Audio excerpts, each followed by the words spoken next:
बिस्मिल्लाहिर्रहमानिर्रहीम। अस्सलाम वालेकुम। बिजनेस रिसर्च मेथड्स में आज हमारा लेक्चर नंबर 6 है।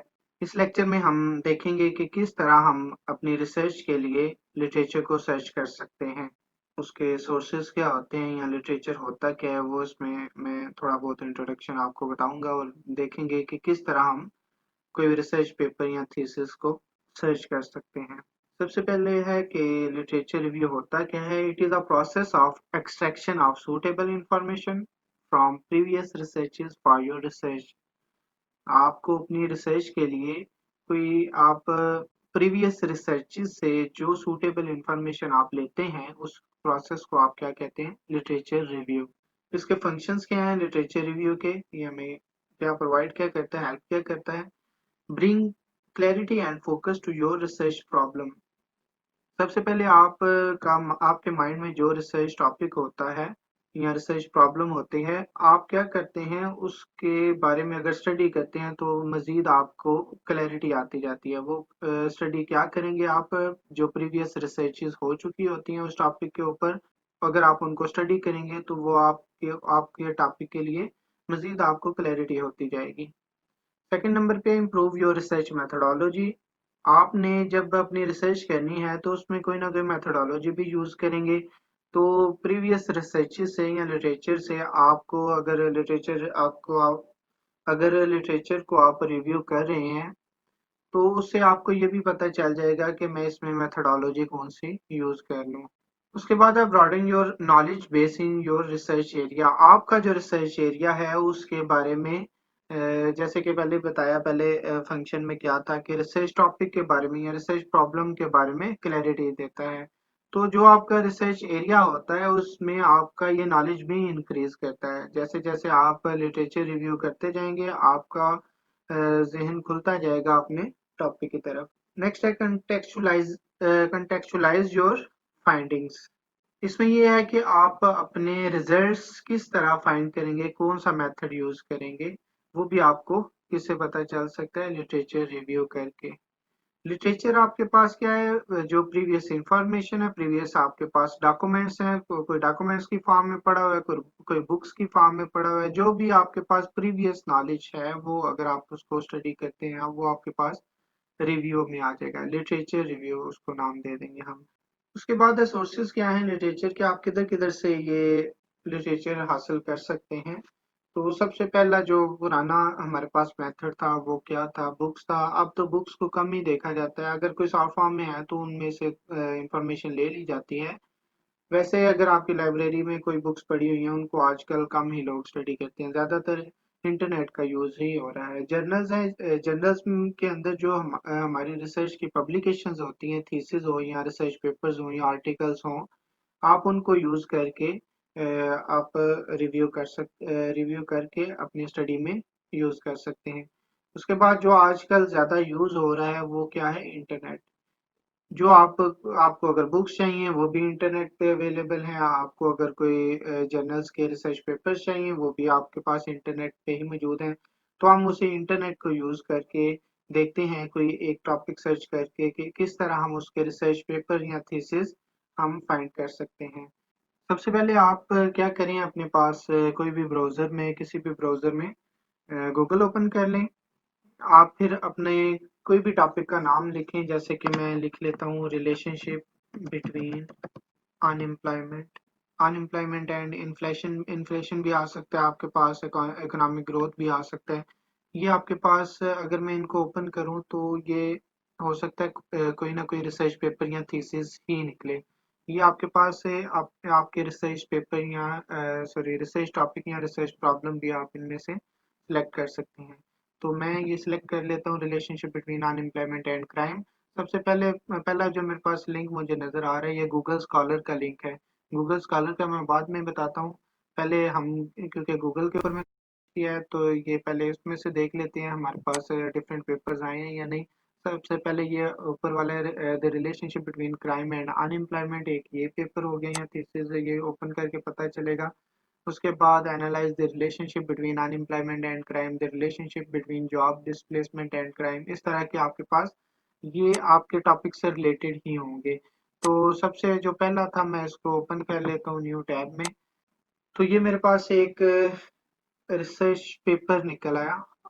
सबसे पहले ये ऊपर कुछ जर्नल की इंफॉर्मेशन लिखी होती है कि ये वॉल्यूम 11 है। वॉल्यूम जैसे कि ईयरली वॉल्यूम होते हैं जर्नल में, किसी भी जर्नल में। तो ये जर्नल का नाम है the park place economist. Article उसका 13 है, उसमें वॉल्यूम नंबर 11 है, इशू कौन सा है 1। और टॉपिक का नाम क्या है, the relationship between crime and unemployment. ये 2003 में पब्लिश हुआ है। और ये मैथ्यू डी मलिक ने जो है ना ये लिखा था रिसर्च पेपर। और ये किसी यूनिवर्सिटी में उसने पब्लिश किया या लिखवाया था। तो ये सबसे पहले आपको नजर आ रहा है एब्स्ट्रैक्ट। कोई भी रिसर्च पेपर या थीसिस होगा उसके ऊपर आपको इस तरह एब्स्ट्रैक्ट नजर आएगा। एब्स्ट्रैक्ट में क्या होता है, वो सारी इंफॉर्मेशन होती है, उसको कह लें कि शॉर्ट फॉर्म में बताया होता है कि इसमें क्या मैंने स्टडी किया है। रिसर्चर अपने रिसर्च पेपर या थीसिस के बारे में बताता है कि क्या मैंने इसमें स्टडी किया और इसके क्या मुझे जो है वो रिजल्ट्स मिले हैं। वो थ्योरेटिकल फॉर्म में बताना है, इसमें न्यूमेरिक फॉर्म में नहीं बताना होता।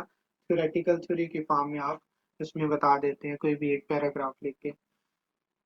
एब्स्ट्रैक्ट के नीचे अक्सर कीवर्ड्स भी लिखे होते हैं कि इसमें क्या क्या चीज़ें फाइंड की गई हैं, वो भी लिखा होता है। वो डिफरेंट पेपर्स का, डिफरेंट जर्नल्स का अपना डिफरेंट होता है लिखने का तरीका, तो इसलिए इसमें नहीं थे कीवर्ड्स। तो ये रिसर्च पेपर स्टार्ट हो गया। सबसे पहले आपको इंट्रोडक्शन नजर आ रहे हैं, इंट्रोडक्शन के बाद ये बैकग्राउंड एंड थ्योरी आ गया सेकंड सेक्शन।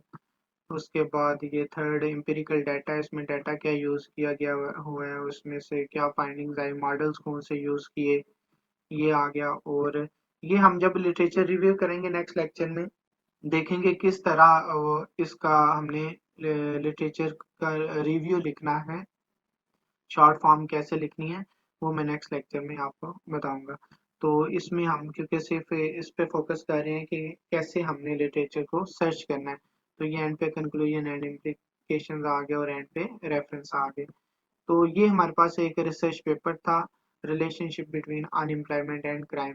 अगर आपको एक पेपर सही मिल जाता है ना अपने टॉपिक के ऊपर, तो आप क्या कर सकते हैं, आप उसके रेफरेंस में जाएं, रेफरेंस में देखें, आपको जो पेपर्स भी मिलेंगे क्राइम एंड पनिशमेंट वो उन्हीं फैक्टर्स के ऊपर मिलेंगे। हमारे दो मेजर फैक्टर्स हमें टॉपिक में नजर आ रहे हैं, अनएम्प्लॉयमेंट एंड क्राइम। तो उनमें से आप देख सकते हैं कि क्राइम एंड अनएम्प्लॉयमेंट के ऊपर ये पेपर है, और ये थर्ड वाला अनएम्प्लॉयमेंट एंड क्राइम रेट्स, ये सारे मिलते जुलते हैं। कोई आपको एक अथेंटिक पेपर जब मिल जाता है, आप क्या करते हैं, आप उसमें उसके रेफरेंस में चले जाएं। रेफरेंस में जाएंगे तो आप उधर से ये लिंक को कॉपी करें, पूरे जो है रेफरेंस को कॉपी करें और गूगल में पेस्ट करें, तो आपके पास एक नया रिसर्च पेपर ओपन हो जाएगा। जैसे कि ये मैं फर्स्ट को ओपन कॉपी करता हूँ, कॉपी करके इसको मैं जो है गूगल में पेस्ट कर देता हूँ और देखते हैं इस वो मेरे पास रिसर्च पेपर ये निकल आएगा। क्राइम एंड पनिशमेंट था, एन इकोनॉमिक अप्रोच। तो इसको मैं ओपन कर लूंगा तो ये मेरे पास एक नया रिसर्च पेपर या थीसिस जो भी हुआ वो सामने आ जाएगा। ये एक यूनिवर्सिटी का ही जर्नल है अपना, उसमें ही उन्होंने पब्लिश किया हुआ है। तो ये आप देख सकते हैं, ये इंट्रोडक्शन था और ये पेड होगा। कुछ पेपर्स या थीसिस आपके ऐसे होते हैं जो ओपन नहीं होते। अब ये ओपन नहीं था, ये फर्स्ट पेज था, ये पीडीएफ पे जाके देखते हैं अगर हमें पूरा पेपर मिलता है। नहीं मिलता तो मैं आपको एक शॉर्टकट भी बताऊंगा कि किस तरह आपने, ये देखें कह रहा है साइन इन करें या परचेज करें। इस तरह के पेपर आपने किस तरह ढूंढने हैं, कुछ पेपर्स मिल जाते हैं कुछ फिर भी नहीं मिलते। तो उसके लिए आप क्या करें कि ये आजकल चल रही है साइंस हब, SCI लिख के हब लिखें और आपके पास इस तरह का लिंक आएगा, इसको ओपन कर लें। असल एक्सटेंशन है SCI/hub.tw। तो आप क्या करें, इसमें ये वाला जो अब है पेपर, इसका क्या करूंगा मैं, ये पीडीएफ में जाके तो इसको कॉपी करके मैं अगर इधर लिंक पेस्ट करता हूँ तो देखता हूँ ओपन करके कि ओपन होता है या नहीं होता।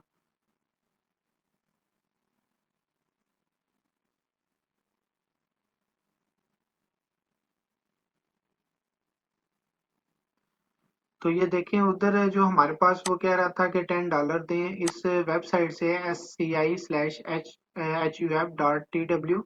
इससे क्या किया, इससे हमने ये पेपर ये देखें मिल गया हमें, थीसिस था या पेपर था, पेपर ही था, रिसर्च पेपर। तो इस तरह के पेपर जो जो भी आपको अगर एब्स्ट्रैक्ट पढ़ें या फर्स्ट पेज उसने दिया हुआ था कि उसको आप रीड कर लें, अगर आपके काम का है तो वो खरीद लें। तो अगर आपको वो वाकई काम का लग रहा है फर्स्ट पेज से, तो आप क्या करें, उसको इस वेबसाइट से या और भी कई वेबसाइट्स होती हैं, आप उनमें लिख के, तो मैं आहिस्ता आहिस्ता साथ साथ आपको बताता जाऊंगा, तो उसमें आप लिख के तो आप वो पेपर हासिल कर सकते हैं। ये आ गया हमारे पास रिसर्च पेपर जो था। इसके बाद था, अगर आपने गूगल स्कॉलर से देखना है तो वो कैसे होगा, तो ये जैसे फर्स्ट आया हुआ था हमारे पास ये जैसे फर्स्ट आया हुआ था scholarly articles for relationship between unemployment and crime. मैं इसको ही ओपन करता हूँ, तो देखते हैं कि ये देखें गूगल स्कॉलर खुद ही ओपन हो गया। इसमें आप सेटिंग भी कर सकते हैं कि आपने कोई फ्रेश पेपर्स लेने हैं या पुराने पेपर्स लेने हैं, सिंस 220 आ रहे हैं या एनी टाइम आ रहा है। मैंने एनी टाइम पे किया हुआ है तो ये सारे पेपर्स आ गए। सिंस 220 आ रहा है, आपने 220 वाले लेने हैं या 216 से लेने हैं। कस्टम रेंज आप खुद से भी रेंज डिफाइन कर सकते हैं।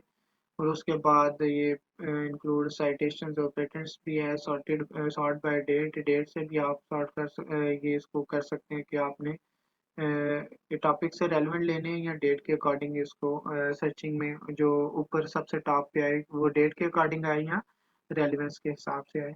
तो हमने जो सर्च किया हुआ था वो क्या है, relationship between unemployment and crime. Google scholar पे आपने अगर वैसे आना हो, अगर आपको उस तरह ना वो इन्फॉर्मेशन मिल रही हो, तो आप क्या करें, गूगल पे ही आए और इधर लिख लें स्कॉलर गूगल स्कॉलर लिखें और आप ये गूगल स्कॉलर पे क्लिक करें और ये आपके पास आ जाएगा। इसमें आप अपना टॉपिक लिखें जो भी है, तो वो इसी तरह की फॉर्म में आ जाएगा। अब इसमें जो रिसर्च पेपर्स हैं वो आप देख सकते हैं कि ये सबसे पहला जो नज़र आ रहा है इसको ओपन कर लें। ओपन कर लेंगे तो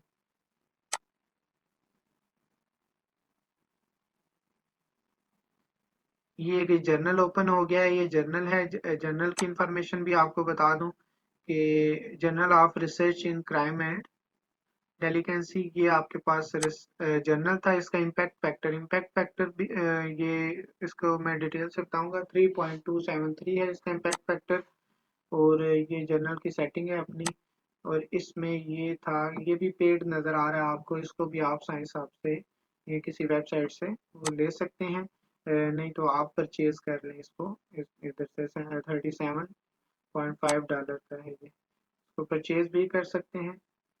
तो अगर किसी पेपर के सामने कोई पीडीएफ लिखा आ रहा है जैसे कि ये, तो वो फ्री होगा, इसको आप क्लिक करें तो अ, वो ओपन हो सकता है इजीली। वो आप बेशक वही पेपर ले लें जो ओपन हो रहे हैं।